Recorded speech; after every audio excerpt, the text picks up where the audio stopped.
This morning on today's Moms Raising a Leader, there are some new findings revealing that your parenting style is more important than genetics in determining whether your child becomes a leader. Well, today, contributor and psychiatrist Dr. Gail Saltz is here to explain all of this for us. Gail, good morning. Good morning, You Ann. like this study because you say it's a twin study, which really gives it a lot of veracity. Exactly. It was a long-term study. It was a large study that gives it a lot of power. And the twins tell you something about the difference between what might be biological or genetic.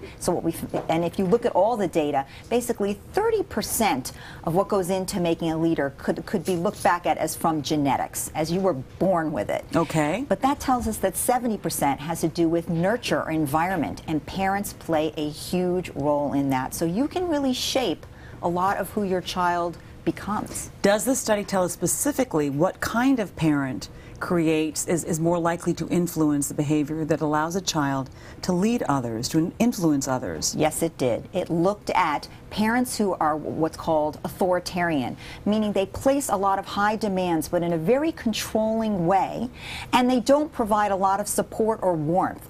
But authoritative parents who also place a lot of demands, but not for the purpose of being controlling, but because they believe there should be structured rules, and at the same time provide a lot of support, warmth, nurturing, and concern about that child's individuality.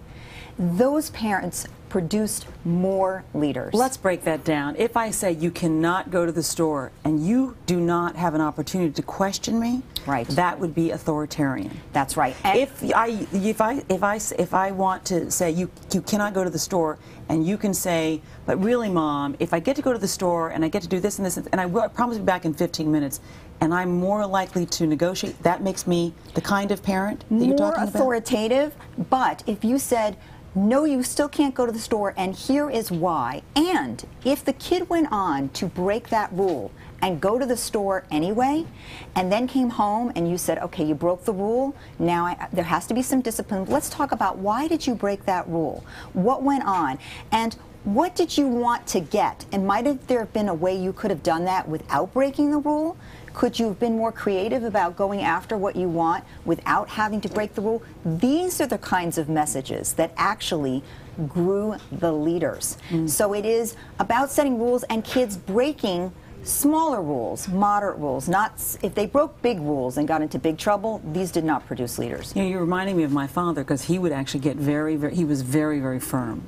But there was always this opportunity to negotiate, discuss, and go into these deeper conversations where he was really curious about what you were thinking. You're really talking about really being connected in this deeper, multi-layered way. Your father was clearly authoritative in setting those rules, but providing the support for your individual development in saying, we can talk about this, let's learn about this, I want to know what's best for you, and at the same time set those rules. So that is, and you are certainly a leader in your field, but that is the kind of parenting style that is most likely to nurture that. So then, really then, because it's a little bit of a wobbly place to walk, to be firm and yet to be nurturing and open. Yes. So because don't children really need that firm boundary? They do, and it's such an important point, because I think today a lot of parents want to be their kid's friend, and they feel that they're being a good parent if they're sort of loving and everything you do is wonderful, but they're missing that this permissiveness without the rules and the structure actually doesn't do the best by their child, because the world has rules and you have to learn to follow some, negotiate some, push the envelope on others in order to really achieve in life. So let's review again the parenting style that you really encourage. Set rules and explain why they exist. Exactly. Couple discipline with support and affection. Show consistency, rationale, and consideration, and do not flip-flop when rules are broken. Simply reinforce. Correct. Correct.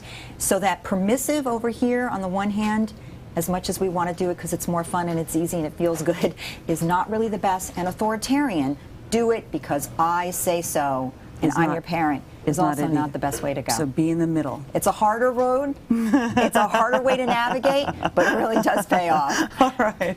Dr. Gail Saltz, good points. Thank you so much this morning.